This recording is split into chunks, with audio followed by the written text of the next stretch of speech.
to this week's episode of The Dental Guys. I'm Wes, the Dental Guy.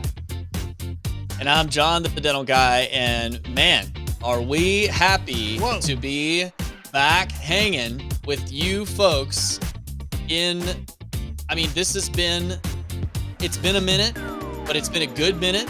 And here we are, ready to kick off a new season of The Dental Guys, Wes. You excited? Yes. Yes, dude. Let me just say, some people out there, hey, have we broken up, John? Are we, divorced?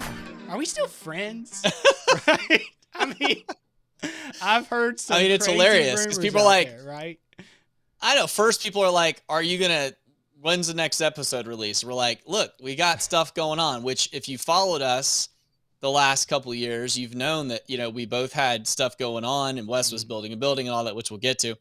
But, the last time we kind of had a big thing, we had a huge push in 2022 when we did stuff with AO and we were at a couple of meetings, we were speaking and, there just was a time there of like, okay, the summer kind of hit and we were like, whoo, we got a lot happening. And people are like, okay, so are you guys okay? Are you okay? Really? And yeah, the answer is yes. We're totally fine. Been crazy in fact, John, I would say that in most ways, actually in all ways, you and I are stronger people. We're more balanced. We're well-centered. We are clinically strong, and we have questions, right? We have some answers, right? And we have probably more questions than we have answers clinically, right? Because the more we know, the more we figure out we don't know. And we have things that we want to talk to you guys about. And where have we been? This is an interesting time for myself and practice, as you guys know that I was building a new facility, almost a 5,000 square foot, 9-operatory dental practice, transitioning from a small place, 2,500, 5 operatories, adding an associate, and then adding team members, really almost doubling the size of my team and my practice. And John, I can't wait to talk about that in an upcoming episode where you and I talk a little bit about my journey, right? As far as building, was it worth it? What would I do again? What wouldn't I do again? And this is going to be a really good podcast today, John, because we're going to dive into some really cool things and in this week's episode. But, I want to go ahead and say is this is going to be released here coming up. When you guys are hearing this, I am actually looking for an associate right now, right? And, you got to get permission to say this stuff, right? And I got permission to say this stuff, right, today. And we've had an associate for 3 years, and I'm super excited for his journey and what he was able to achieve. And I will say this is that there's a lot coming for him, and I'm super pumped and glad that he's moving on to what he feels like he's called to do. But more importantly, Wes the Dental Guy is looking for an associate. John. Had to break it on the podcast, right? No, that's true. And I'm still kind of in that same world of, having that opportunity for the right person where I'm at. And it's so interesting in this. We're going to talk a lot more about this because we're both in different parts of, different city sizes. And that's going to factor a lot into the discussion about what a building does for you. It's kind of different depending on where you're at, but it also has some similarities. But yeah, as far as finding people, whether it's doctors, whether it's hygienists, whether it's assistants, I've been kind of in the hunt for the right associate at my practice for a year. And, I've seen some people. It's not like there's nobody, but the right person is the key for me. And for the type of practice that I'm involved with. So, yeah, it's a funny time. We're both kind of in that world of looking for people that want to be mentored and want to become that want that opportunity. And it'll be interesting to see how that progresses in the next year after all the changes that have happened since COVID in dentistry. You Yep. know, again, so many topics that will be covering as we've kind of mapped out, really the next months of our discussions on the show. We're going to be talking about a lot of those things. What about the building? What about how the team growth has happened in Wes's office and how it kind of changed in mine too? And what does that mean as far as staffing issues coming up, and what is the future going to bring for that? Are we going to see an ongoing crisis of not having enough providers, or is that going to change? And Mm-hmm. what's that all mean for us? And of course, as the clinical side of things, near and dear to our hearts. It was interesting when we were, I guess it was when we were up at Star of the North meeting and we were speaking, and we were talking about the sort of the protection mode or defensive mode that people went into in their practices after COVID. I think it's very normal when you go through a difficult time of uncertainty. It's normal to just kind of circle the wagons and go, hey, let's not change anything else. We're already having enough stuff. So let's just try to keep our practice the same, because that's comforting. That makes everybody feel like we know kind of what we're up against. We know what things are going to cost, sort of. We know what amount of time we need for things. Let's not change. Let's not make any big purchases. Let's Mm-hmm. not really, and then there's another mindset, opportunity Mm. of what changes and what investments can do for the practice. And I think most practices, and mine to some extent too, went through a time of just like hold off on making any big changes. Mm-hmm. Continuing education went through a big transformation. A Mm. lot of people weren't going to CE. Now that's changing again, or is it? And I think that as we start talking today about what's been changing in our practices over the last couple of years, it's going to be, hey, we've embraced change, not not crazy change, but we've embraced changes that opportunities we've had, because we see that we have to evolve, because we come out of that in a different place. And I think there's no better place to start, because where we're going to start, guys. We're not going to start talking about staffing. We're not going to start Yeah. talking about office buildings in this season. We're going to start talking about what is going on in clinical dentistry. And there's Mm. probably been no bigger change for both of us in our technology and our clinical dentistry than digital scanning, Mm-hmm. and how it's changed in both of our practices over the last year or so. So, Wes, why don't you kind of talk about, first of all, for those who maybe haven't been following us, Mm. talk a little bit about your journey through digital scanning, where it started, and kind of where you ended up today with that, Mm. and maybe just kind of summarize, and I'll do the same, and then we can really dive into like what we're doing and why and what we've changed. Wes, just kind of, yeah, I think tell people who don't know Wes Mullins, like, when Right. did you start scanning? That's the Hey guys, here's the thing, right? I think that we're excited to be back podcasting and talking to you about these clinical things that mean a lot to all of us. And first things first is like we're going to be releasing these episodes just like we were before, one on Tuesdays, and that'll be hitting your podcast wherever you get your podcasts, like Spotify, Apple Podcast, all that stuff. You'll see it right there. We're also releasing on YouTube, and if you know somebody that's listened to the podcast before, but maybe they forgot about us, right? Send them, hey, the dental guys are back, right? Send them a little link, send them a little place. You can also check us out at our new website, the-dental-guys.com, and check us out there. We'll have all the episodes and some notes about the show up there as well, with links to the YouTube channel and links to the podcast. Get subscribed, click the notification bell. That's how you're going to find out when the Dental Guys next episode comes out. But we're excited about this. And John, you bought a Medit and I bought an ITero. And that happened in 2022. And my journey into scanning started in 2009. Actually, we can go way back when, but in my practice, it started in 2009 when I actually bought the original chairside oral scanner from 3M. And I mean, this thing, man, I mean, it just goes down in history as something that changed my practice. And I remember, meeting with people talking about this. Is this the right investment? At the time, it was about a $30,000 investment. And, you start looking at this. Is this going to replace impression material? Is this going to, you know, equal out in cost? What is this going to do for me? Right.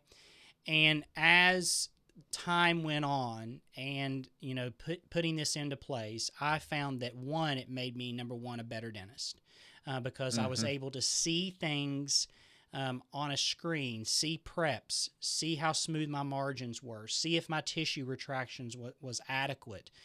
My journey into scanning really was allowing me to become a better dentist over 10 years ago in seeing my preparations in just good bread and butter dentistry.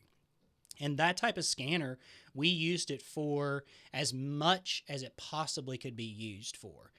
At that time, there was an iterative change too in 3M, and then they actually changed the design of the scanner. I skipped one iteration and waited for the next one, and that's kind of typical of scanners. It's kind of like a phone. You're getting some iterative changes, and then the big change maybe comes like two generations or two iterations up. Right? It's like Yep. going from your iPhone, you know, 14 to the iPhone 16, right? You skip that next generation and really get the most bang for your buck if you're looking at upgrading. But most of this stuff is a piece of technology that allows us to do many things. And what we were doing is we were doing crown and bridge dentistry. We were doing some full arch scanning for only night guards and some oral appliances. And then beyond that, it was just Invisalign because at the time, the TrueDef was, other than the one of the original ITeros, was the only scanner that was one certified outside of Invisalign's kind of ecosystem with their scanner per se that was certified to do Invisalign.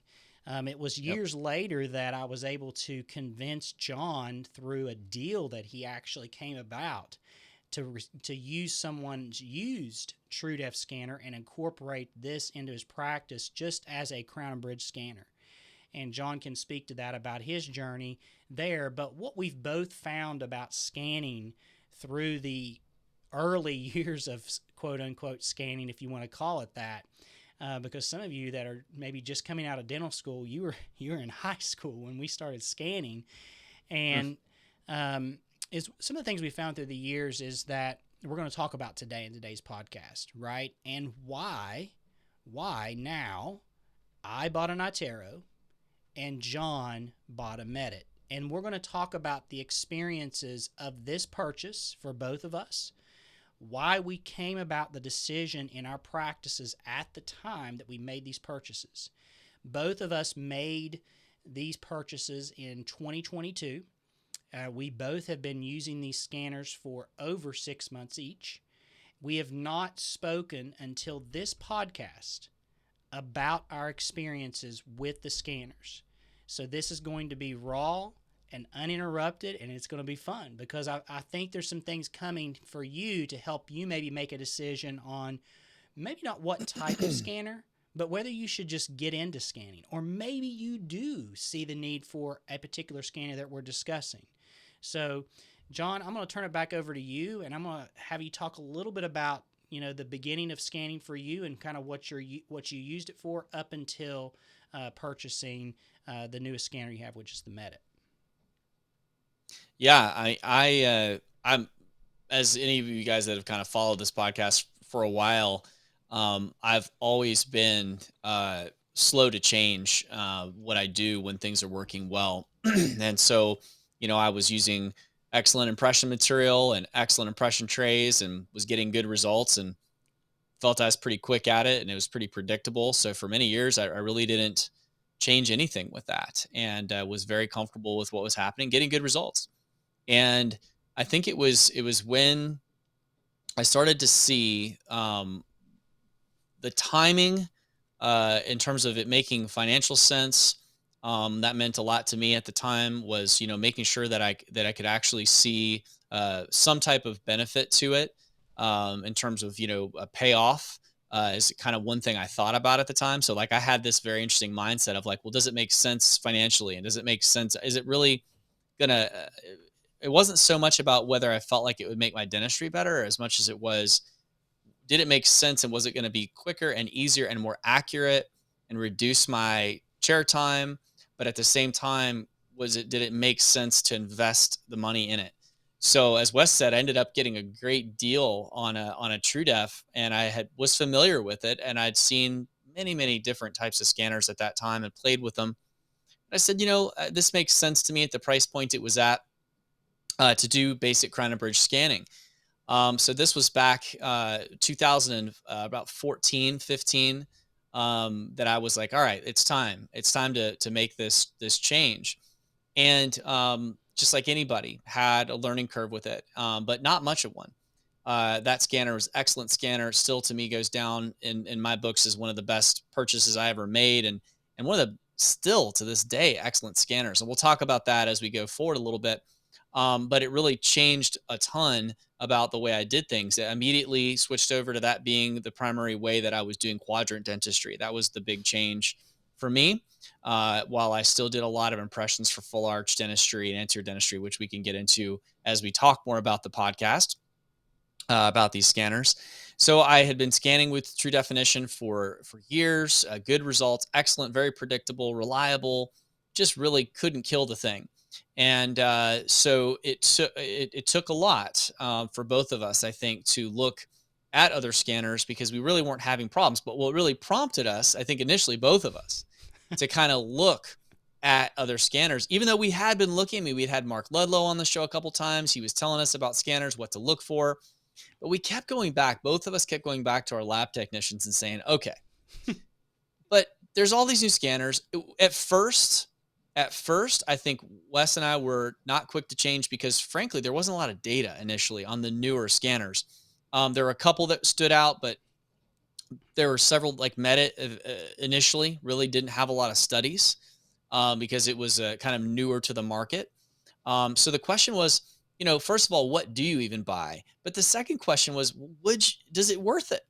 And I remember our lab technician saying, and I think he told the same thing to you. He's like, TrueDef's excellent. It does a great job and we really don't see problems with it. And, we're looking at scans from different scanners at the lab. And he's like, it's still really, really good. So the thing that really prompted us to change, that we had to change, was 3M sold the product to Midmark, and Midmark killed the product. Midmark said, we're discontinuing the True Definition scanner. Essentially, there's no way you can continue to use it. They just killed it. They bought it and they killed it. And you can argue about whether that was a good decision, a bad decision, whether they just bought it to get it off the market because they wanted less competition, whether 3M was just tired of it, whatever it is. It was time. I mean, it was literally overnight, right? We go from I send you an email or a text in the middle of the beginning of last year, and I'm like, dude, I just got an email that Midmark is shutting the scanner down mid-summer. It'll be used one day, and then after that, no longer supported. Right. Now, that being said, this scanner, dude, we've used it for over 5 years plus, right? We've definitely got some use out of it. Midmark was just not going to continue supporting the product. You couldn't even use it, right? I mean, There was no cloud anymore. It was it. Yep. You were done. And you were like, what? And I was like, yeah, check your email. Then I text our lab guy because I know he had customers on it. Turns out, right, we were the last two people at our lab as the year went on, to hang on to the last minute. And of course, we were already kind of looking at what we were going to buy and all this kind of thing, knowing. Right. But and I even had the Medit in my office and was still using the True Definition. Yes. As we were training, it was kind of like it was still like the backup, while we were training and integrating. Right. Yeah. So it was kind of bittersweet because I just as an aside, both of us ended up with this basically boat anchor, in our office. And I remember Wes and I both looking at each other. We're like, what are you going to do with your TrueDef? Do you put it in the museum? Do you save it to prove to people that this is what scanners used to be? or do you throw it away? It's worth nothing. I mean, there were trade-in offers, which essentially all you had to do was say, I have a scanner. You didn't have to give them your scanner. Dude, They knew that the TrueDef was useless. my scanner got So, lifted in the back of my pickup truck, and on a Saturday morning, here I am at the dump, right? yep. And I'm That's like, so sad. I'm It's so serious, sad. dude. This is a $40,000 I mean, I remember piece when of I was wheeling that thing out to the dumpster, and it was like I could hear like the music. It's like da da da Oh da da man. da da, and I'm like, this is a sad day. This was a big change in my office. Anybody that's had technology, Yeah. this is just how it goes. Mhm. Eventually, it goes in the trash. But somewhere in Tennessee, there are probably two true definition In a scanners landfill. in a landfill somewhere. They still work, I guarantee it. Oh If man. they No, still mine had the doesn't work, cloud, they would dude. I heard still it work. Those break. things were I heard it they were break. they were unbreakable. They They were were like good, to dude. me, They the were TrueDef tanks. was like the Nokia 3630. I think that was the Yes. number. It's the Nokia 3630 from like Yes. 1998, That's like a you candy know. bar phone, man. You could not beat Yeah. that thing You down. could not Like, break it. You could throw dude, it on against the paint would wall, wear drop off it in the water. the paint would wear off of it before the phone would quit working, right? And I will say, and we're gonna get all. I know you all are thinking, you guys are jokers, you powder heads, talking about this, sniffing too much of that powder. But I will say, to this day, still the Yeah. smallest form factor Oh scanner yeah. that's ever been made, the Yeah. size of basically a handpiece. I mean, 3M figured some things out back in the day. So kudos to if anybody's listening from the old 3M imaging team, who knows? Kudos to you guys. You did a good thing, and we're kind of still sad 3M got out of the imaging market. But all that to say, we had to do something. So, Wes, talk a little bit about what factored into your decision making when you got that email, right? And you're like, all right, I have to do something. What was it that kind of made you think toward ITero? What all were you looking at? Because a lot of the same decisions are happening today with people that have or looking to get into scanning, or maybe are looking to add another scanner, which we could talk about too. So what factored into some of your thought process? Yeah, great question, John. I think the first thing that I did was actually I was up at my dental lab in the fall of 2021 and actually transitioning into December time period, and I just went back to the digital hub at the Dental Crafters Network, and I started talking to the margin markers, and I started talking about where they just intake all the scans. And at the time, we were already kind of just doing some research into what we were going to buy, not knowing that the TrueDef, was really, going to be phased out, but knowing that it was really it was kind of, the age was there, right? And Mm-hmm. Mm-hmm. so my point is that I went to the lab, right? And I went and asked them, like, what are most of the scans coming in, right? Show Yep. me what you're getting. Show me your problems, show me your concerns, and show me what you all like the best, right? Yep. And they were pretty much, they said that, all the scanners are really good, right? As long as you have tissue retraction, right? For Yep. single unit crown and bridge, everything looks really crisp, everything looks really clean. They, however, had so many people buying into different scanners, they were able to kind of tell customer experience with each of the scanners. Mm. And what it really came down to was that people were gravitating towards Align Technology ITeros because of the support that was there by Align. They had a customized support group already in place, digital service reps per se, that Align employs, and it was just so big that people felt more comfortable. They got better training. It was easy to implement it because the trainers were already there, and it seemed like at the time, unless you were buying either a CEREC or an ITero, right, a Sirona Prime Scan or an ITero, you really were running into, well, how do you implement this? How do you set this up? What's the customer service like? What happens if it breaks? Who do I call? Who do I buy this from? Right? So Mhm. that was Mhm. one of the things that kind of stood out to me. And then from there, it was my decision on some other things that helped lead me to it. But that was my initial like go to was the lab. I wanted to know because I know they're getting a greater influx. They've got of scans, and I wanted to see what they were getting. So for Crown and Bridge, it all looked really good as long as you retract the tissue, right? But then what the problem was is like the lab was receiving all these customer service calls about like, hey, I got this problem. Can you help me out with this software issue? And they just never got Mm. that with the ITero or maybe even the Prime Scan. And so really, that was one of the things because here's what was going on. Here, what was going on in my office at the time is I was growing my office. I had a lot of Mhm. things going on.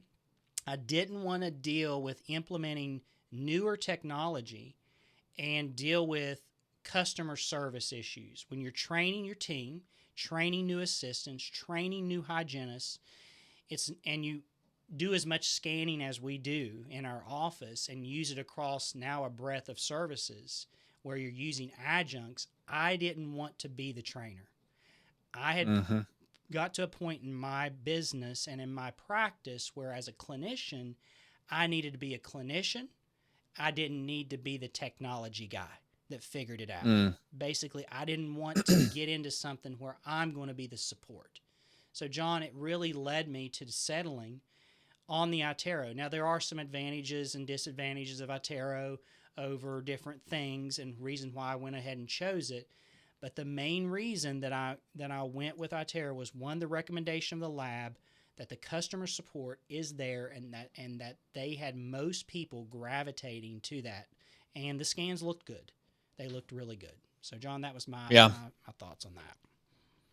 Yeah. Yeah. And I think that's a great thought process. I mean, if you to kind of take a little bit from that I hear, if you're knowing that all the scanners are good these days, there's really not a bad from a standpoint of scan quality. I think we can pretty much say, I mean, you can get into a lot of discussion, obviously, and Mark Ludlow and those folks could weigh in more than we ever could on things like digital accuracy and precision between different scanners. But I think that the data that I've seen, over the last couple of years and the respected journals is saying, these are all about the same as far as accuracy, quality. It's the grouping has gotten much tighter, Mm-hmm. than what it used to be.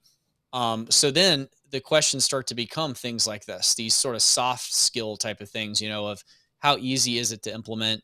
How easy is it to train? Do you have support? If you've got, as our staff issues have been a real thing in the last couple of years, if you've got new assistants coming on, if you've got a higher turnover rate just because of the way the world is right now, you need a rep.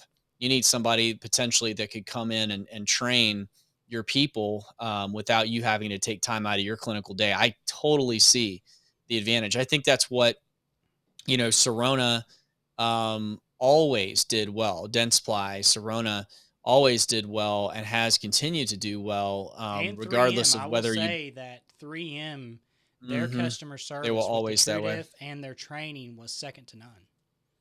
Yeah, and I think the advantage of buying into these companies that have a lot of support, especially if they have connections with the person that's selling you Mm-hmm. the system, because there's a reason for them to have good support because they want you to buy it from them, and then they want you to buy, they want you to have the support plan through them and all these things. That definitely drives a lot of decision making for a doctor who maybe again needs that training, needs that support, or is starting from scratch. Maybe you haven't been in scanning before. You want something that you can easily train. And so and that was the way totally with 3M as well. That's when I got into it. When you got into it, Wes, one of the big advantages was at that time, besides it was a good scanner, is that you could have a rep there the next week and they would be there hands on and train you. Anyhow, so that totally makes sense. And of course, you didn't really talk about it a lot, but Align made a big change. And that was over the last few years. They systematically, in my opinion, unfortunately, uh, decided that they were going to, because they wanted to sell their scanner, in my opinion, and sell their aligner material through their scanner, that they were going to eliminate the ability for other scanning companies to send scans to them. And so, another huge advantage, obviously, of iTero is just the compatibility with Invisalign. Right. And doesn't mean you can't use Invisalign. Obviously, you can always take a good old impression, but it's a big downgrade if you're used to scanning for Invisalign, and now you either have to choose another aligner product, or you have to go back to taking impressions if you weren't used to doing that initially. And that makes a big difference if you do a lot of Invisalign in your office, obviously, and the ability to show patients previews very quickly of a clean check that they can see potential results. Certainly want to hear more about that as we continue this conversation later on, Wes, about the marketing, side of that. But my side of it was, I knew based on all the research I'd read that I was not going to be trying to scan for full arch restorations. Not that you can't. There's people out there, oh, I do it all the time, every day. That's great. Good for you. That wasn't what I felt like I wanted to do with my scanner. I was very comfortable with scanning full arch, but I just don't think, for lots of reasons, that it's necessarily what we should be using our scanners for. But be that as it may, I knew I wanted quadrant dentistry to be the main focus. And I wanted something that was accurate, that was fast, that was, obviously, not having to deal with things like powder, that had color. If you're going to upgrade, let's upgrade. Let's do something that's going to make sense. And for me, I was in a little different world. My office kind of makeup in terms of, like, bringing a bunch of new people wasn't really happening at that time. I didn't have that stress on me. So it was more like, all right, let's just choose one that we like. We're comfortable with this. We'll kind of train ourselves on it, and that's fine. Or if we found one that had support. So then it was also a cost decision. I looked at cost versus benefit. And I said, lots of great companies. When I looked at cost differences, I looked at what it costs for the consumables, the per use of some of these. And then I also looked at, what it took to, as far as computers that you had to buy, and all these things. And so my kind of, where I ended up, obviously, was buying a Medit. Now, Medit has lots of different models that they've come out with over the last few years. And you can get still the old i500, which was their original one, or one of their original ones.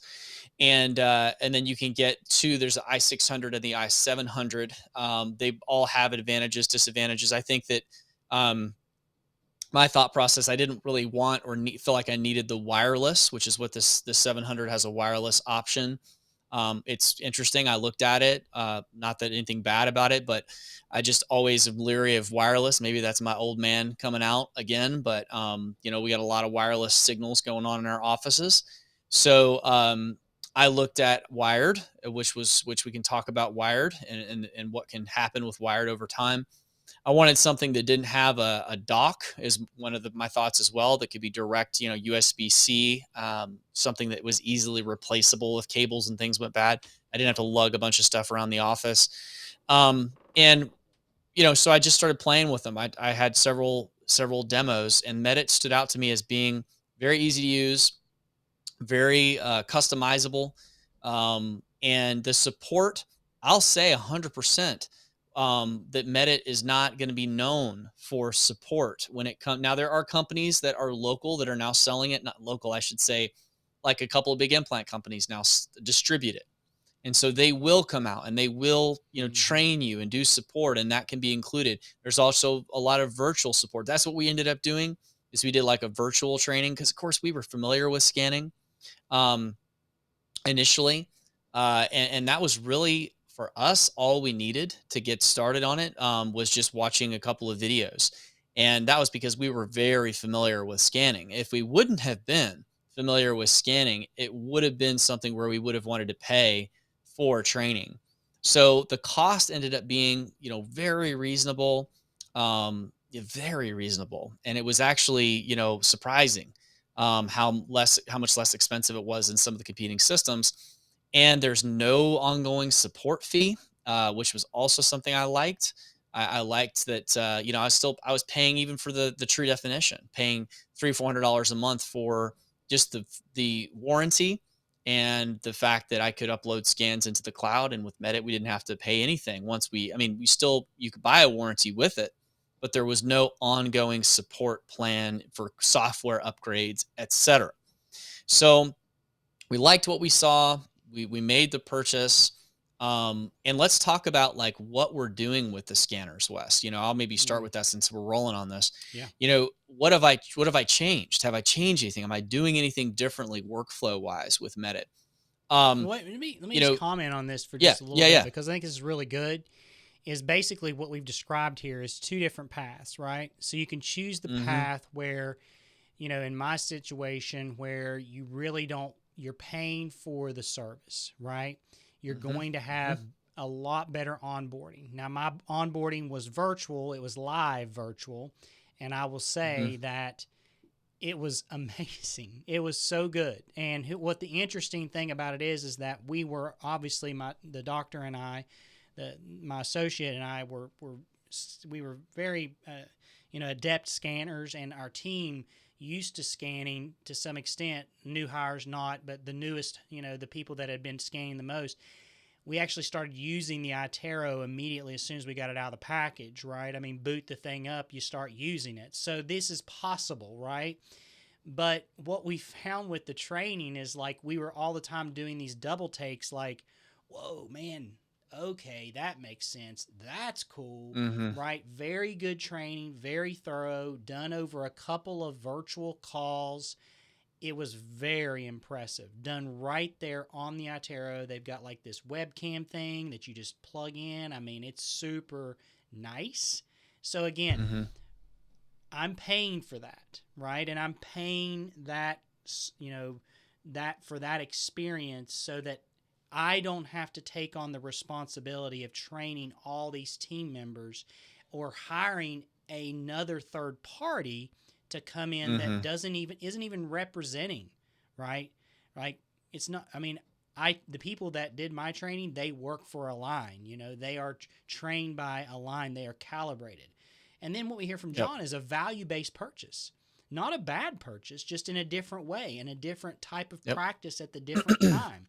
Well-seasoned people, not really any new people on his team, really ready to implement scanning, but already all they need to do is plug something in, watch a Mm-hmm. couple videos on how to boot this thing up, and then they're Yep. off and going in a similar way the Itero was, but there's a value here. You're getting it at a lower cost. You're getting it at Right. and now the Yeah, question that if something goes wrong right. with your iTero, Oh, that someone's going to show up, right? Someone's oh, going to show up at your practice, right? Because that's what Align does. They have reps, they have digital reps. They have a whole part of their business that's to support this scanner right. because that supports their aligner business. And That's so right. they have a vested interest in making sure those scanners are up and running. If something breaks down with my Medit, I have to call somebody in another state and they will fix it. Now, I've had one thing happen where I had a cord go bad. It was at my practice the next day. It was overnight. So, but I'm talking about if there's like somebody needs to walk you through something or like physically be there, Align's got that times a million.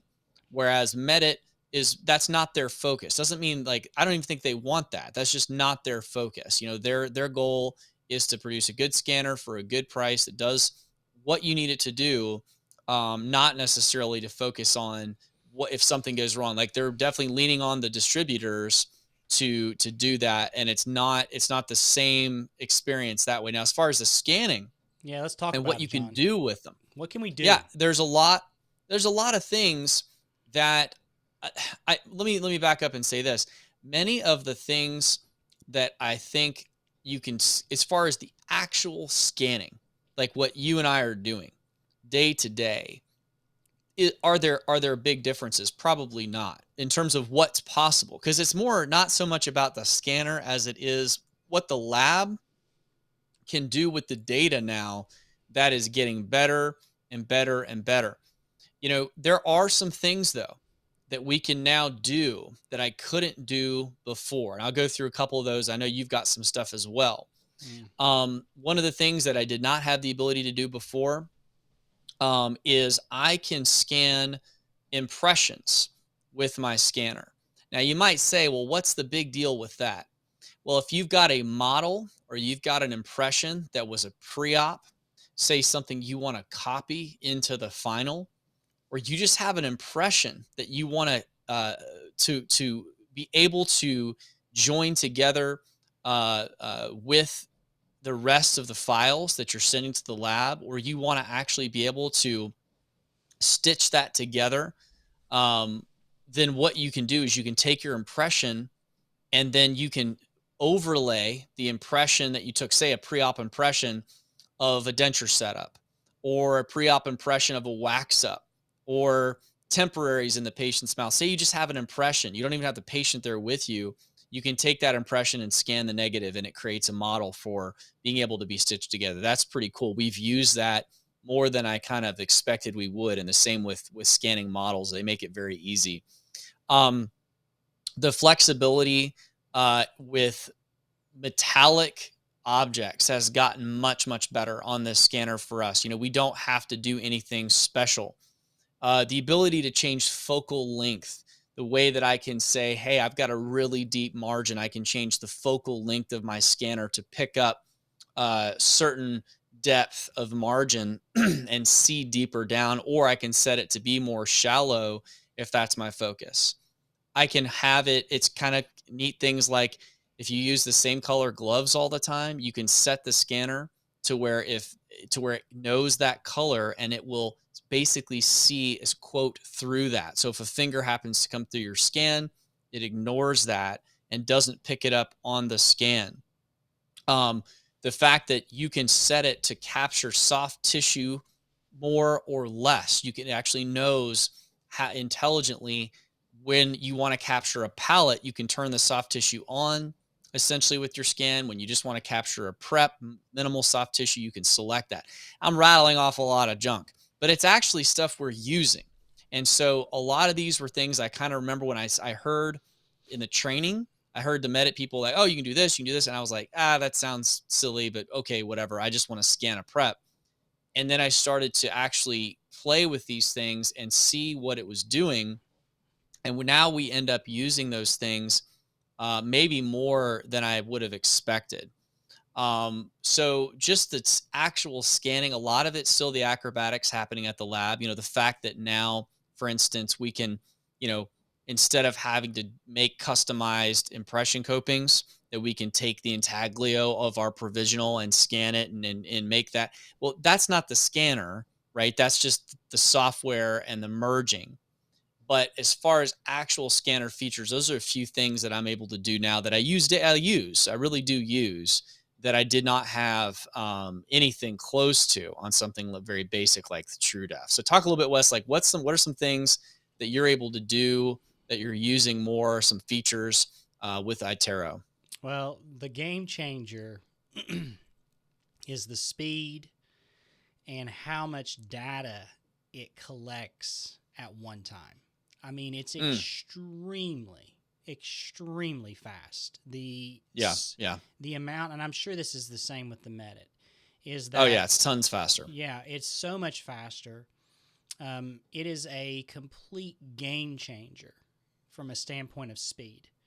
Mm, I mean, I just can't describe how. I mean, sometimes whenever we're doing like full arch scanning, not sometimes, all the time now. I mean, the assistant is setting the patient down in the chair for a deep bleaching impression, and a deep bleaching scan, and I'm like, they're already walking out the door, and like it's happening in minutes, upper and lower mm, scans.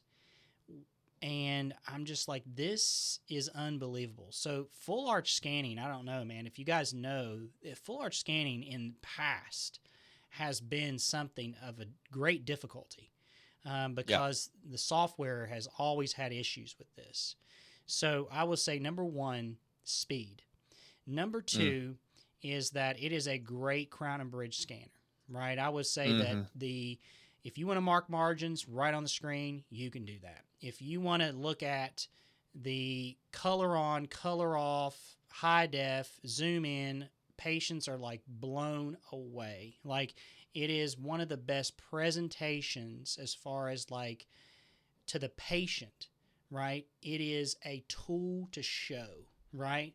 Like they want, they are blown away when they see this. The Yep. representation that Align has created with the ITero is second to none. It is amazing.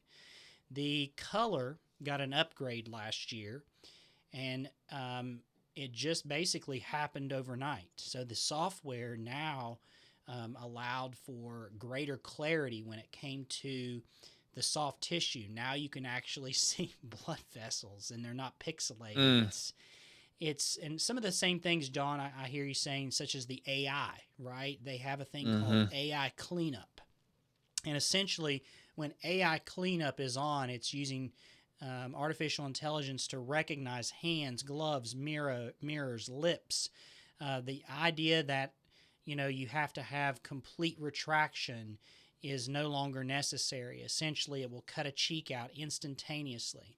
If you want to capture Mm-hmm. the palate, it can be difficult sometimes because AI cleanup, when you turn it off and you're capturing the soft tissue, it really won't start picking up the soft tissue until it sees teeth first. So there are some workflow things that each scanner is probably going to have to get things done, but those are things about learning new scanners, right? My scanner Mm-hmm. scans, my software is different than John's software.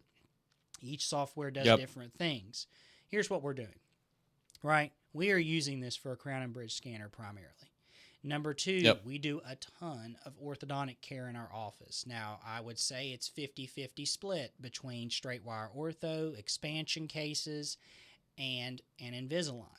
And then also, we are doing some other non Invisalign aligner cases with it. So don't let it fool you. You can do those things. You don't, the, we are using it for oral appliance therapy and basically any sleep appliances. Those all things are amazing. The additive scanning technology with the ITero is unbelievable. Being able to overlay layers of Mm-hmm. scans inside of a scan, right? When we're talking about implant scanning and all those things, works very well. Um, and capturing verticals and bites and all those things has been nothing but just really a pleasure to work with. And then there's these little niceties that I've used once or twice. The NIRI, right? Near field infrared technology, right? Basically being able to apply some of the things that some of educators have been learning about is like, is there interproximal caries here, and using infrared. That works very well. But like I said, I've only used it twice. I've not implemented it fully in my office because it's just something, it's a little toy, right? Yep. It's interesting, right? And Well, I think what the move is that that we know the scanner companies are trying to move us toward, and I think Align is yeah. probably number one on this. Mm-hmm. But I also think there's a couple of other companies that are in the same. Like I know that Trios is trying to do this too. Is Yeah. that to have a patient get scanned at every hygiene visit is the eventual goal. The Yeah, goal would let me be, just speak to that. Is like I haven't yeah, done yeah, that yet, but I'm telling you right now, if you're in an office, I think I think there's an opportunity because of the speed now and the portability of these scanners to move them very quickly from op to op, right?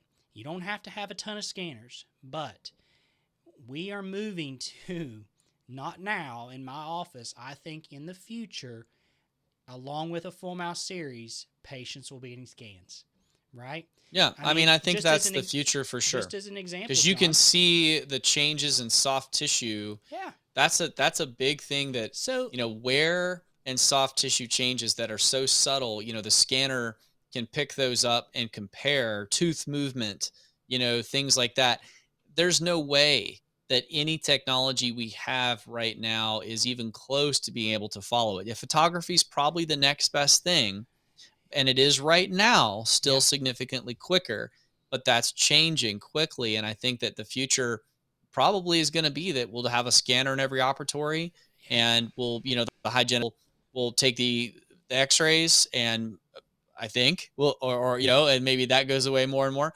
Maybe, you know, using different types of imaging becomes more of the thing. But I think definitely the scan to show the differences over time. Speaking to the photographs, now Invisalign does not even require intraoral photography if you use their scanner, right? So no Mm, longer, the only thing you have to take is external shots. So anytime we're doing an Invisalign case, now we see, here's the thing, we still take the photos because the photos are, even though the scanner takes really nice pictures of the soft tissue, the recession, mm-hmm. all that's very well documented. I mean, it looks really nice. The photos, I still want those photos for before and after. So I'm still doing that in my routine. You don't have to, right? That is Mm-hmm. cool. So if you had a fog on your mirror and you're like, dadgummit, I got to call that patient back. No, you don't, right? Mm, If you didn't get that angle just right, no, not anymore, because with yep. that's one little thing. So this thing is, So let me I just say so this so one last thing, yeah, John. yeah, Let me say this: yeah. the ITero is primarily, right, was primarily designed to scan for crown and bridge, right? The original ITero, and so it does that very well. Secondarily, Align bought this and turned it into an orthodontic scanner. Now, that does Mm-hmm. not mean that it won't do all the standard crown and bridge and implant stuff and all that very well. But I want to say this is that it primarily started as a crown and bridge scanner, and a very good one. The the I'm gonna get. I think we ought to get into the pros and cons because I've got my list here. Okay, Yep. and Me too. I'm gonna That's what I was start. just gonna say. I'm gonna go ahead and start that right now. So Yeah, yeah. my pros are this is that it's high accuracy and speed. It does great. It's great implementation for the team. The customer service has been excellent. I had one situation where we dropped a wand. There was something wrong with it. They replaced it. We had one like within days, right? It was like Mm, no downtime. And so I would say customer service has been excellent. The training has been excellent. The um, the actual unit itself, I would say the quality of it, like how it feels really good. It feels solid. So overall, as far as like my fit and finish of my restorations, I've not noticed any changes. Right, since transitioning from TrueDef to this, my seat times have not changed to amount to anything that was in significance. In fact, I'm doing more scanning now because of the scanner. So I've mm. incorporated more types of scanning, more ways to use scanning. I feel like that the software is good. So I feel like for a orthodontic scanner, there's probably none other than this. It's amazing, especially if you're doing Invisalign and a clear aligner technology and you want to be able to show your patients. The presentation is amazing. Let's get into the cons. Oh yeah. Okay, biggest con, the wand. It's huge, right? These wands are huge. I haven't really had a problem with using it, but I had to relearn how to use this wand. It is Mm, a very large wand, and it's heavy. And so these newer scanners tend to have larger wands. This one does have a larger wand. It scans such a large field of view that it does make up for it being a larger size. I'd say that's one side to it. The other downside is that you have to use new covers, and those cost a couple bucks a piece every patient. And that's kind of an expense right there. So you're replacing a cover every single time you use this. You basically it's a lens protector that goes on the scanner. You have to put that on. There are some things that you can do to kind of like keep one for the next patient or for them to use it again on the same patient, but we just don't do that. So a couple cons there, and I would say that the last con is the cost, right? This is not cheap, right? This is a premium scanner, and it comes at a premium cost, and it comes with a premium monthly expenditure that you can either pay for up front, you can buy your service in a package and save a considerable amount of money. That's what we did. We bought 5 years of service all at one time, or you can pay for it on a monthly basis. So those are my pros and cons, John, about the ITero Element scanner. Yeah, and I think on, for Medit, um, some of the same pros. I mean, speed is awesome. I've had no concerns with that. It's so much better and faster. Um, and I've tried all the scanners, and they're all fast. But this one's on par with any of them that I've tried. Um, the software has been very, very solid for us. We've had, and that was something I was pretty worried about, because I have heard some stories about some scanning software that has had issues both locally and from a cloud and network standpoint that just really could shut you down if you're depending on the cloud. And Medit Link, which is a software, has been very solid, and they've had good iterative upgrades to the software that have not been disruptive to the day, which is really, really good. We've had excellent support so far for the few little things we need. Like I say, we had a cable overnighted to us when one went bad. um, and I definitely have really enjoyed some of the features that I have now that I just didn't have before. It's allowed me to do some things that I couldn't do if I've, it's got shade matching built in, which again, I don't use that as my primary shade match, but Mm. that information goes to the lab. Hmm. So they have the ability to pull out of that, okay, here's the shade that it saw. So it's at least a starting point for that one, number 18 or number 2, where you just need to know if it's a C1 or if it's an A4, that it doesn't have to be perfect. So little things like that. Um, and cost is a huge pro for me. The cost, depending on where you get this thing from, I'm just going to throw out ranges where it's at now. It can be below $10,000 for this scanner. For now, that doesn't include computers and stuff. You could probably get into Medit for somewhere in the $15,000 range, with a warranty package and a computer that'll run it really nicely, depending on which company you go to. Maybe some variation depending on if you're trading a scanner in or whatever, but that gives you an idea.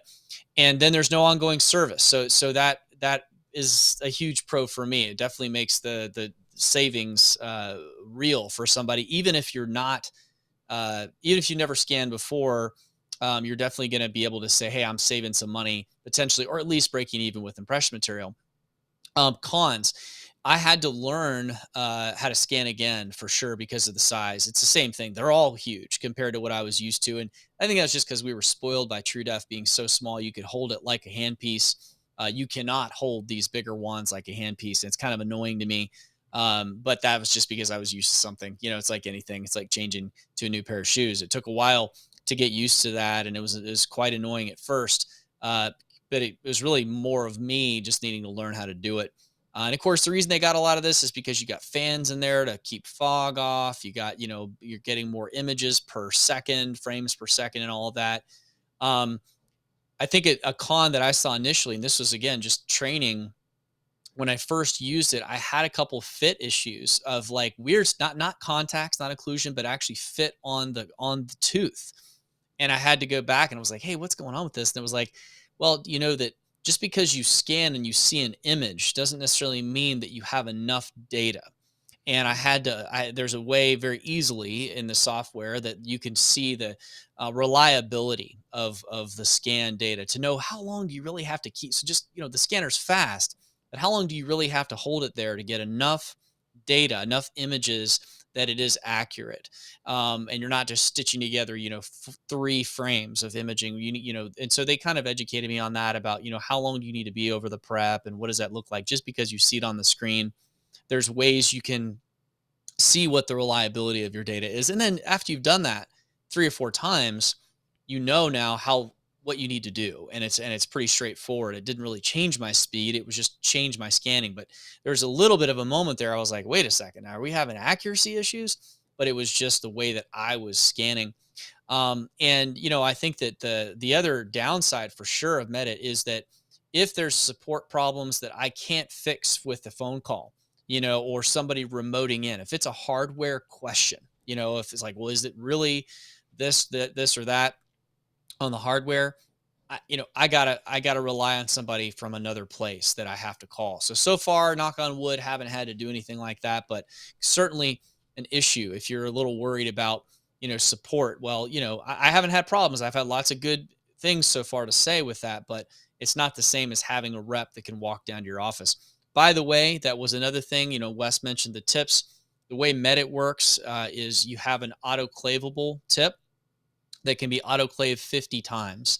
And the tips are, I think, $80. So it ends up being, under, I don't know. It's not, it's a dollar or two, per use if you count So about the autoclaving. And same on that. That's interesting. yeah, it depends on how many you buy. If you buy, I think if you buy 10 tips or something, they give it to you for like $50 a piece or something. I'd have to look back. It's been a while since we bought the tip, so I'd have to check that. But it's a couple bucks. I think it's $1 is what we calculated out. It was about $1 a use when you calculate how many times. But of course, when they say autoclave 50 times, really what I remember them telling me on training, they're like, it doesn't fall apart after 50 or 40 or 60. It's more scratches on the mirror that can become a problem. And then you got to get rid of it. So you potentially could use these, I think, for a whole lot longer than that. That's just my personal opinion, not a Medit endorsed thing I'm saying, but potentially if you wanted to eke out some more uses, it's not like a rotary file, where you got to throw it away after one use. But and John, I think you're forgetting that it's maybe the biggest con of it all, right? which Is is that if you are into Invisalign, oh, Invisalign. Yeah, no question. I mean, I mentioned that before that it's really sad that, and this I think is again, like, and I know you got an Align scanner. I actually kind of had there's a part of I me know you did. with ITero that I was like, Control. I just really get a bad taste in my mouth when companies do crap like that. I'm like, It's the Apple that way, right? It's the it Apple is the way. Apple way. They want control. They want to, and on one hand, I get it, Yep. but don't you tell me that the STL you're getting from Trios Of course. because you were using freaking TrueDef. So if you're going to tell me that like it was a data quality problem, come on. You were using one of the old school scanners and that seemed to be fine for Invisalign. So don't tell me it's a data problem. This was simply a protect. You want to sell your scanner.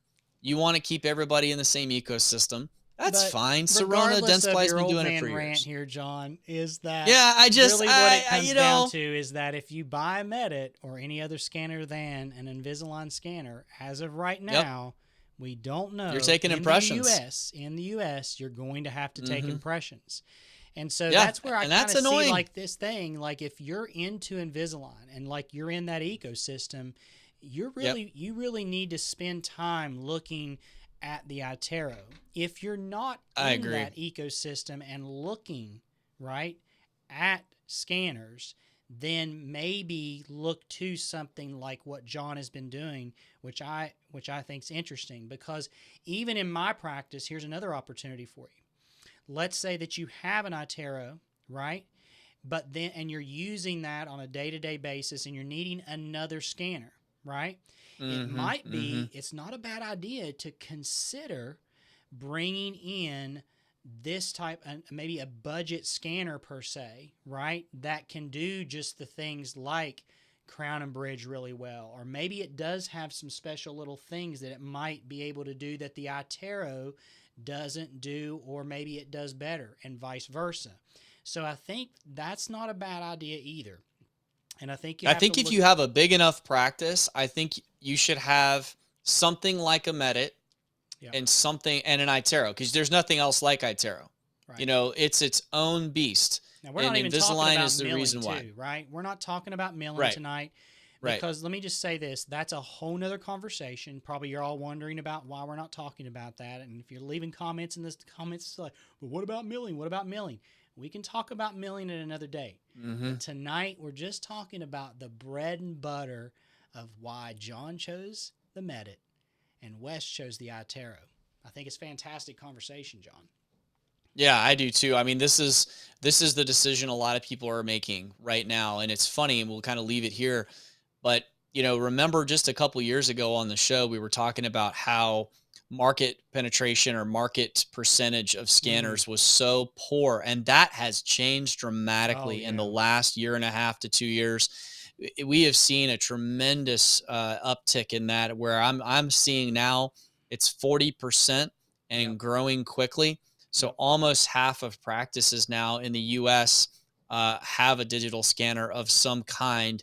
And it's not just price, because prices were, you could buy a lower price scanner. It's Mhm. something else that's going on. And I think it's the true, switching over for a lot of things. So No mailing, I think, it's speed, it's accuracy, yep, it's it's the patient elimination of experience. frustration. You know, Yep. there's It's a lot of things. It's a it's a lot of things. lot And of go back, stuff. if you haven't, if you want to talk more about what scanners can do for your practice, go back to our last season where we talk a lot about that, as far as what should we be doing with scanning now, and what maybe is still something that you should be doing with dental impressions, with impression material.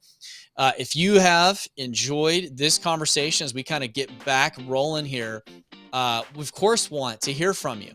So engage with us on all the socials, on Facebook, on Twitter, on Instagram. Tell us what you think. Leave your comments. Tell us if you want to hear more about scanning.